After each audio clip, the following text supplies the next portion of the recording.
Hola mi querido público de YouTube, hacía tiempo que ya no subía videos. Bueno, esta es la segunda parte de Leyendas Urbanas, que lo disfruten. La Santa Compaña.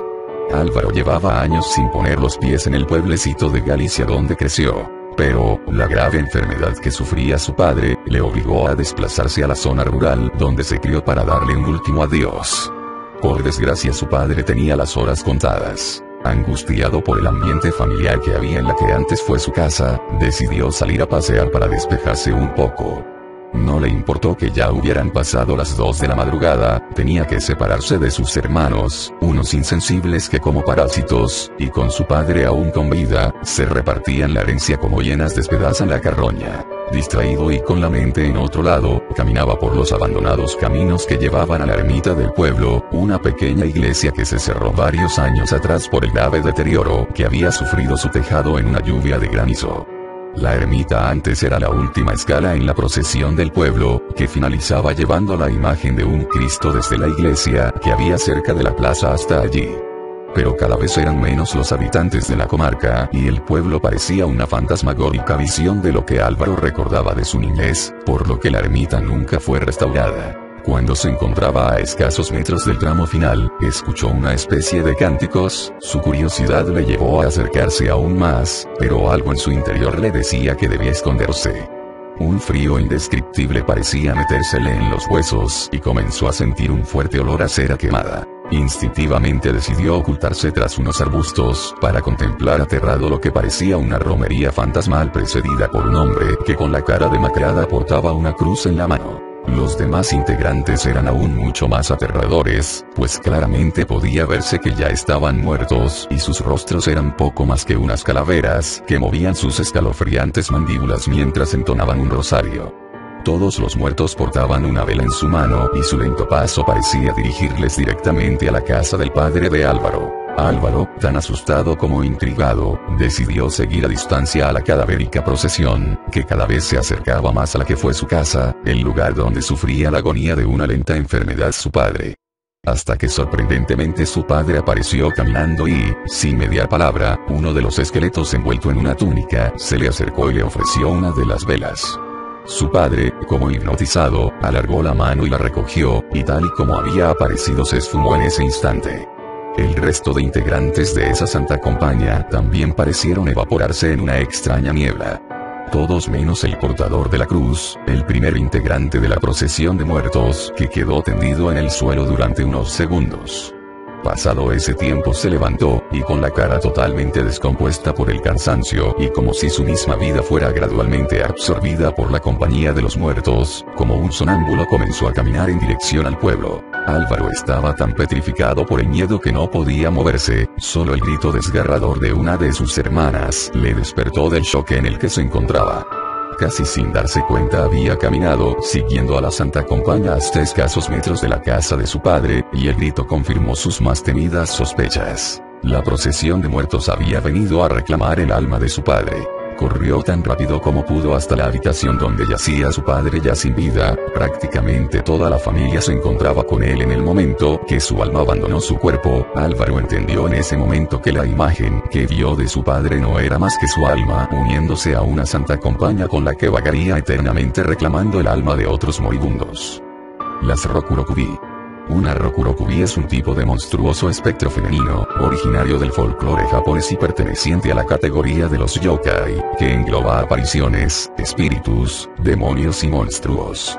Durante el día su aspecto es como el de una mujer normal, muchas veces muy guapa, casada y con hijos, pero por la noche adquiere la capacidad de estirar su cuello tanto como para ir a otros lugares, donde asustarán, sus rostros pueden volverse demoníacos, horrendos, drenarán energía, o incluso chuparán sangre como ya se dijo. Las Rokurokubi tienen un aspecto normal y, cuando conocen de su condición, pues no siempre es así, hacen lo posible por mantenerla en secreto. Aún así, suelen ser personas embaucadoras, deshonestas, fisgonas y a menudo egoístas. En términos generales, las Rokurokubi se pueden dividir de 2 modos. Según el conocimiento de su propia condición, están las mujeres que saben que son Rokurokubi y las que no lo saben. Según su naturaleza moral, hay Rokurokubis casi inofensivas y que solo asustan, sobre todo a niños, según cierta creencia, molestan, curiosean o drenan un poco de energía, y Rokurokubis perversas que gustan de aterrar al punto del trauma y de drenar grandes cantidades de energía o incluso, según una versión, chupan sangre. Lógicamente, cada una de las dos categorías de la primera división, se puede combinar con cualquiera de las dos categorías de la segunda división, y así habrá 4 tipos por derivación, al menos según la creencia popular dominante.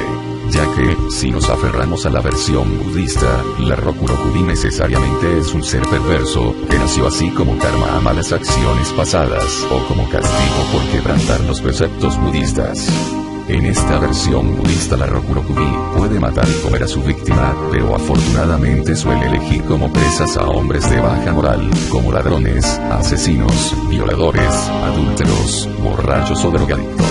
Muy distinta de la versión budista sobre el origen de la Rokurokubi. En aquella teoría se afirma que la creencia en estos seres se originó a partir de la leyenda de una mujer que tenía la mala costumbre de andar espiando a todo el mundo en sus casas, y que como castigo se la convirtió en alma en pena. Claro que esta explicación se refiere al origen de la creencia en las Rokurokubis, mientras que la explicación budista se refiere al origen de las Rokurokubis como tales, presuponiendo su existencia. Con respecto a las Rokurokubis se pueden formular las siguientes preguntas. 1. ¿Cómo sabemos si hemos sido víctimas de estos seres? 2. ¿Cómo puede darse cuenta de que es una Rokurokubi aquella mujer que lo es y no lo sabe? 3. ¿Cómo podemos darnos cuenta de que una mujer es una Rokurokubi? Con respecto a la primera pregunta, si nos levantamos demasiado cansados y sin razón aparente, podemos suponer que una Rokurokubi nos drenó energía. O, suponiendo que chupen sangre, podemos suponer que fuimos víctimas de estos seres si nos levantamos con inexplicables señales de mordidas. Ahora, una mujer puede saber que es Rokurokubi si se levanta y tiene estrías pálidas en el cuello, pues supuestamente eso se debería a que cayó dormida con el cuello estirado mientras buscaba víctimas y la piel aún está adaptándose a la altitud normal. También, si se levanta y recuerda sueños en que veía desde ángulos inusuales, que con una longitud de cuello humana son imposibles de alcanzar, partes de su habitación o de otros sitios conocidos o desconocidos pero aparentemente reales, puede suponer que es una Rokurokubi. Por nuestra parte, si la Rokurokubi en cuestión convive con nosotros, también lo de las estrías en el cuello es cierto. Sin embargo, otra cosa a tener en cuenta es ver si nosotros u otros habitantes de la casa amanecen cansados, incluso si los animales, si tenemos animales, despiertan sin energía, ya que en general una Rokurokubi preferirá drenar la energía que les tiene cerca. Finalmente, podemos poner una lámpara de aceite y ver si el aceite de esta aparece inexplicablemente disminuido a la mañana siguiente, pues muchas Rokurokubi se beben el aceite de esas lámparas, al menos según cierta versión de la leyenda. Por último, hay que estar atentos a las siguientes confusiones que se han dado en torno a las Rokurokubi. 1. Se las confunde con los Nukekubi, cuyas cabezas flotan despegadas del cuerpo. Esta confusión se debe a la historia que en 1903 escribió Lafcadio Hearn, escritor extranjero que se inspiraba en temas japoneses, y en la cual usó dicho nombre para las Rokurokubi. 2. A veces se confunden con los Rokurokubei, que son la versión masculina de las Rokurokubi. 3. A diferencia de las dos anteriores que son confusiones nominales, está la confusión ontológica, esto es, que se le confunde con otro ser, en que se piensa que se está ante una Rokurokubi cuando se está ante un Tanuki, que es un tipo de mapache sobrenatural que puede asumir la forma de la Rokurokubi. Lógicamente, esta confusión rige en el marco de ficción, o muy discutible realidad, de la leyenda. Explicación de orden parapsicológico esotérico. Las experiencias fuera del cuerpo, conocidas como experiencias extracorpóreas, en la parapsicología y viajes astrales en el esoterismo, pueden ser el fondo de realidad que inspiró la leyenda de las Rokurokubi. ¿Por qué? Vamos por partes. Ángulos de visión extraños que las mujeres Rokurokubi suelen recordar al despertar. En el desdoblamiento astral la persona flota o vuela, y puede ver su propio cuerpo o cualquier parte de su habitación o del lugar que sea como si estuviera en el suelo, en el techo, o en las paredes, ya que no todos los cuerpos astrales se comportan de la misma manera. Cuello largo de las Rokurokubi. El cordón de plata es una especie de cable de energía que solo se rompe al momento de la muerte, y que une al cuerpo astral, donde está la conciencia y por ende la visión de quien tiene el viaje astral, con el cuerpo físico. El grado de conciencia en un viaje astral varía mucho y a veces las visiones objetivas se mezclan con ensoñaciones o imágenes producidas por la sugestión. De ese modo, el condicionamiento cultural, unido a un grado de conciencia no total durante el viaje astral, harían que la mujer desdoblada perciba su cordón de plata como una especie de cuello largo, o que bien no recuerde sino borrosamente la visión del cordón de plata, y la reinterprete como un cuello largo al despertar. Drenar energía. Este comportamiento de la Rokurokubi equivaldría al vampirismo astral, y cabe recordar que cada tipo de vampiro astral tiende a drenar las energías astrales correspondientes a sus tendencias dominantes.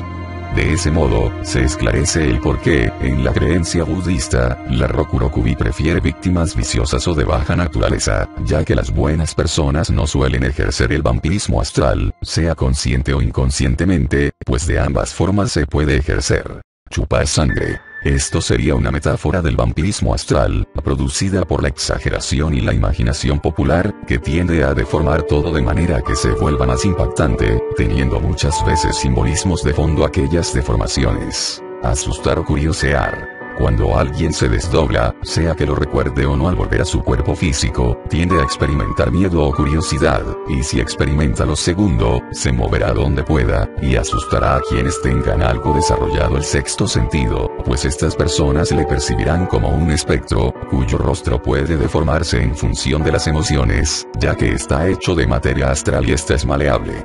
Ahora bien, hay personas perversas que tienen la capacidad de desdoblarse y gustan de aterrorizar, pero muy pocos de estos casos se corresponderían con mujeres Rokurokubi.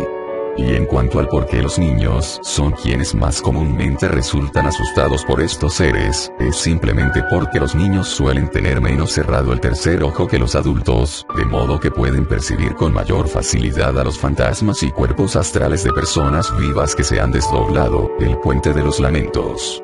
Tom viajaba de noche por una carretera comarcal de Ohio. Era un viaje tranquilo y por qué no decirlo tal vez un poco aburrido. Para entretenerse había sintonizado una frecuencia de radio en la que un loco predicador hablaba de la salvación eterna, por supuesto después de hacer una generosa donación a su iglesia. Tom solamente de escucharle se estaba poniendo enfermo. ¿Cómo podía existir gente que le creyera? ¿No estaría prohibido vender productos falsos como las astillas de la cruz de Cristo o las lágrimas de la Virgen María? Estaba tan indignado que casi no se dio cuenta de una jovencita que caminaba por el arcén de la carretera y le hacía gestos para que se detuviera. Casi frenando en seco, Tom detuvo su vehículo pocos metros por delante de la chica. «Cielo, ¿cómo se te ocurre caminar sola a estas horas con el frío que hace? He estado a punto de llevarte por delante con mi coche», dijo Tom mientras reducía el volumen de la radio. «Gracias por detenerse, señor. Tengo mucha prisa porque mi bebé me está esperando. Se me ha hecho de noche y nadie se ha detenido para ayudarme. Usted debe ser la tercera persona que veo en media hora y el primero que me ayuda. No te preocupes, si no me desvía mucho del camino te acercaré a tu casa». Tom no acostumbraba a recoger autoestopistas y probablemente si no hubiera estado tan absorto con el programa de radio que escuchaba no se hubiera arriesgado a detener su vehículo para ayudar a una desconocida. En todo caso, al ver la cara de preocupación de la que parecía casi una niña y escuchar la historia de que debía reunirse con su bebé se conmovió. «Hola, me llamo Tom, no sé cómo no te has congelado en una noche como esta», le dijo mientras le ofrecía una sonrisa. «Muchas gracias, Tom, soy Sarah, no tenía previsto caminar hasta tan tarde, realmente no estoy lejos de casa, solo hay que llegar al próximo puente, que está a un par de kilómetros, allí está mi bebé esperándome». Tom no se atrevía a preguntarle la edad a la chica, le había dejado impresionado que nombrara 2 veces a su bebé, pues no aparentaba tener más de 14 o 15 años.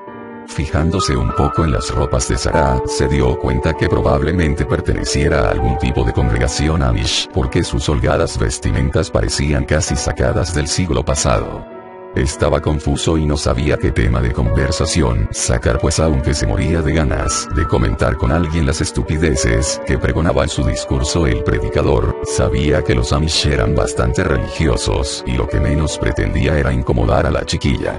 Casi sin darse cuenta se creó un incómodo silencio que duró un par de minutos hasta que, es aquí, dijo la chica al acercarse al puente que le había mencionado antes. Tom redujo la velocidad del vehículo hasta que, como por arte de magia, al situarse sobre el puente, el coche se detuvo solo. Las luces, la radio y la calefacción se apagaron y por más que trataba de arrancar nuevamente le resultaba imposible. Y entonces sintió algo a su izquierda. Era como si todos los animales que habitan la noche se hubieran puesto de acuerdo para hacer un silencio absoluto. No se escuchaba nada, ni tan siquiera el viento mover las hojas de los árboles cercanos. Cuando de repente un suave llanto se empezó a oír, era como un susurro que cada vez se hacía más fuerte.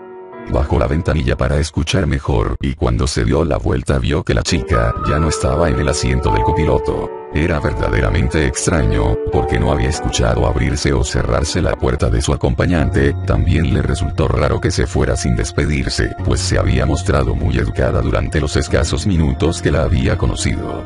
Pero lo que verdaderamente le atormentaba era ese llanto que cada vez era más intenso, como el de un bebé que lleva desatendido horas. Bajó del vehículo y se acercó al borde del puente donde parecía que se escuchaba con mayor intensidad. No había duda, provenía de debajo del puente. Tom no era un hombre valiente, pero se encontraba como hipnotizado por los quejidos de lo que parecía un bebé. Pensó que tal vez Sarah había bajado a atender a su hijo y por eso, con las prisas, no se había despedido, así que regresó a la entrada del puente y bajó al río por uno de los laterales. Descendió hasta encontrarse cerca del río, el lugar del que parecía provenir el llanto.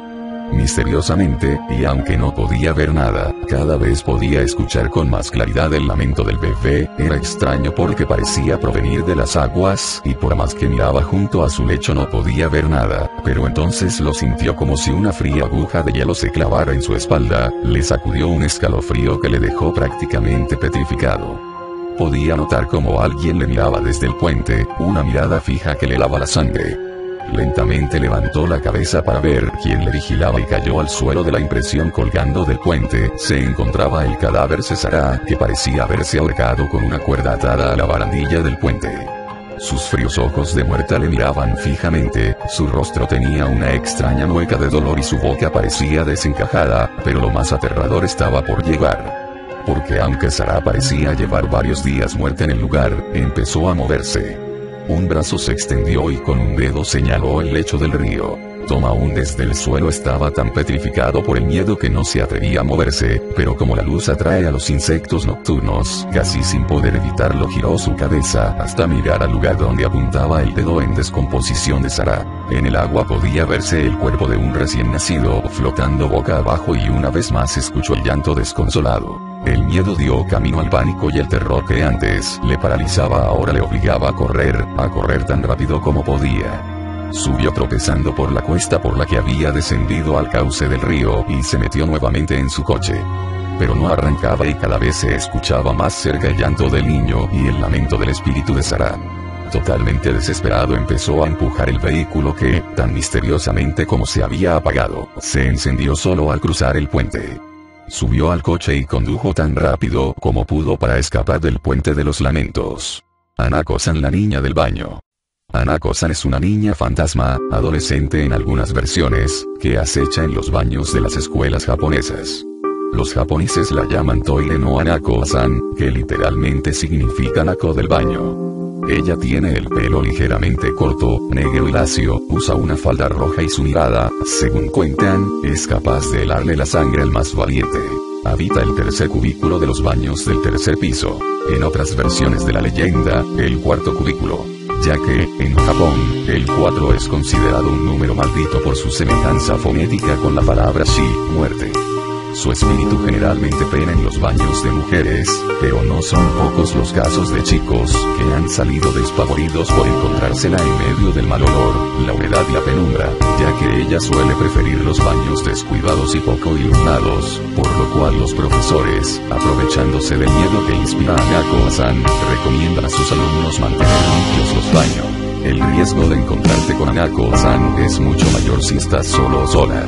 Entonces, ni pienses en abrir la tercera o cuarta puerta, porque allí la vas a encontrar, y la mirada que te dedique rondará tus pesadillas por el resto de tu vida, puesto que la habrás hecho enfurecer al irrumpir su privacidad. Eso si consigues sobrevivir. Por otra parte, cuentan que, si no abres la puerta 3 o 4, pero sientes una presencia en el baño, muy probablemente se trata de Hanako-san. ¿Existe forma de averiguarlo? Por supuesto, provocándola, incitándola a manifestarse, para lo cual puedes tocar la puerta 3 veces, llamarla por su nombre, o hacer la pregunta clave: Hanako, ¿estás allí? No es seguro que te responda, aunque si lo hace, la mayoría de versiones cuentan que dirá con voz baja y calmada: sí, estoy aquí. Una vez que sepas que está allí, realmente tendrías que tener llaves para abrir la puerta, pues estará aún más enfadada que en los casos en que sale la puerta sin haber preguntado.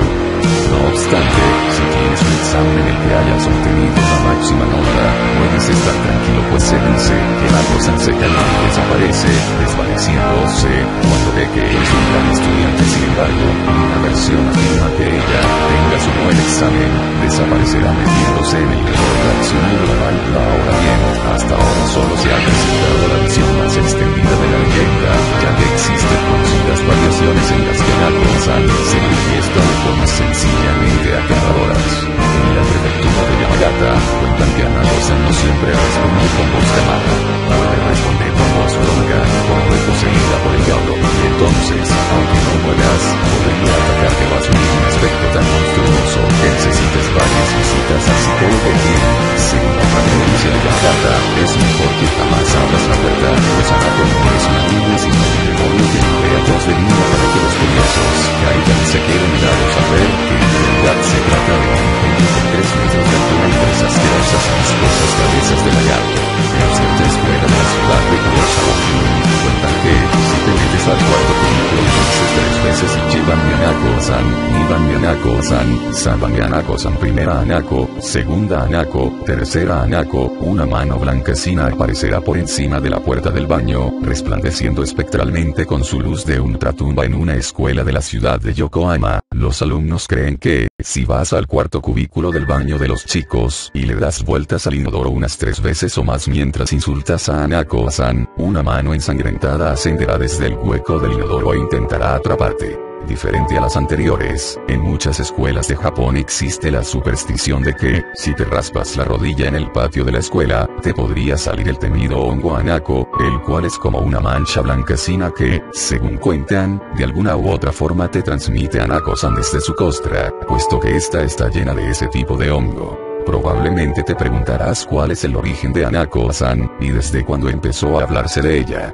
La verdad es que esta chica fantasma ha estado en boca de los japoneses desde la década de los 80, ya que en ese entonces emergió como leyenda propia de la cultura popular urbana. No obstante, hay quienes dicen que ya en los años 50 se hablaba de Hanako-san, aunque mucho menos. En cuanto a su origen, se han planteado las siguientes versiones. Durante la Segunda Guerra Mundial, Hanako-san estaba jugando a las escondidas cuando ella y los demás alumnos fueron sorprendidos por una alarma de bombardeo, y entonces ella se escondió en el baño y allí murió cuando las bombas enemigas la volaron en pedazos. El padre de Hanako-san era un sujeto abusivo, violento, pervertido y medio loco, que cierto día enfurecido la persiguió para matarla, dándole muerte en un baño después de que ésta se escondiera allí. Hanako-san murió en un accidente. Unas versiones, en Fukushima, dicen que se cayó por la ventana de la biblioteca de la escuela. Otras, más coherentes, que se cayó por la ventana del baño. Parecida a la del padre, una versión cuenta que la madre de Hanako tenía problemas mentales y estaba perdiendo progresivamente la cordura, hasta que un día perdió la razón e intentó matar a su hija, dándole muerte en el baño, lugar en el que Hanako se había escondido. La más siniestra de las versiones, cuenta que la escuela, muy probablemente un internado, de Hanako estaba en un área boscosa, y Hanako había salido a dar un paseo entre los árboles, cuando de pronto se percata de que un hombre, con un hacha en la mano, la estaba mirando en forma perversa y malintencionada, ante lo cual ella se asustó y echó a correr rumbo a la escuela, que al parecer estaba casi vacía en esos momentos, ocultándose en un salón, donde estuvo agazapada hasta que, ante la proximidad de las amenazantes pisadas, corrió rápidamente al baño, donde se ocultó en el cuarto cubículo, cerrando la puerta con picaporte. Sin embargo, el hombre escuchó el ruido de la puerta y sabiendo dónde se escondía dijo en voz alta: "Hanako Sanasou Masou, vamos a jugar, Hanako".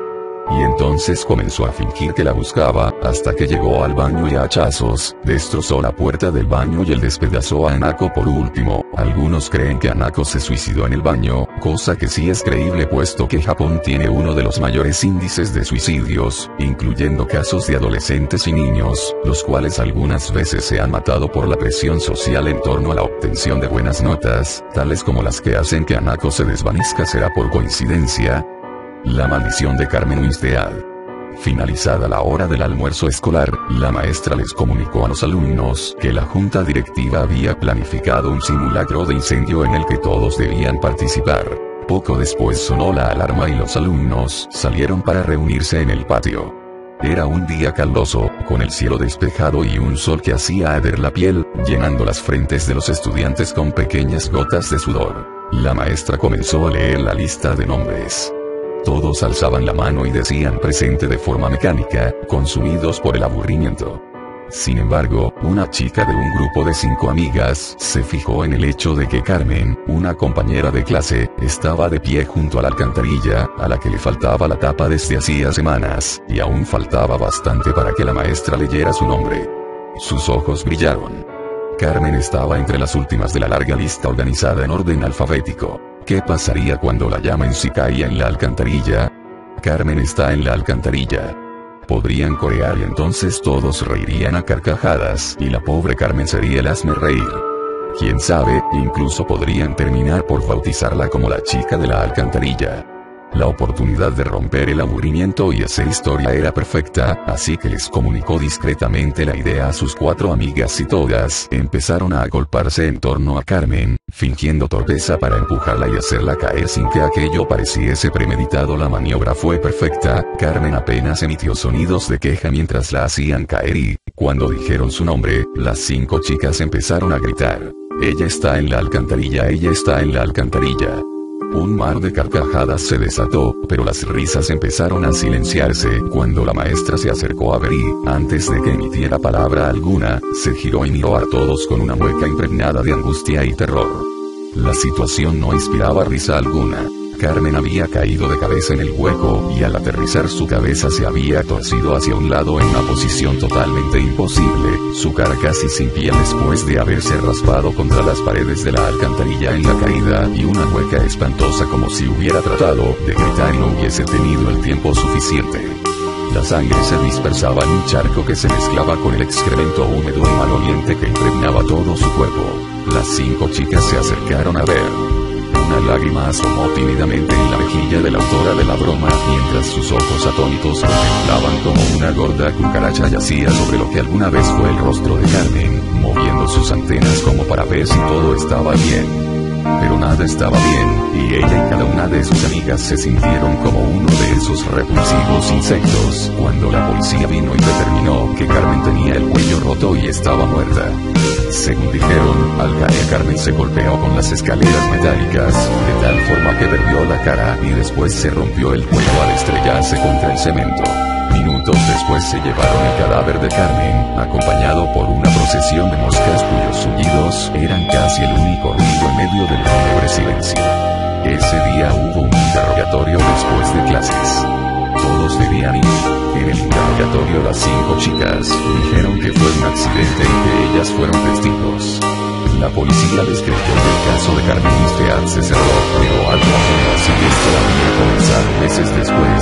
Compañeros de clase de la fallecida Carmen empezaron a recibir correos electrónicos que se titulaban "La empujaron" y afirmaban que a Carmen la habían empujado, que su muerte no era un accidente.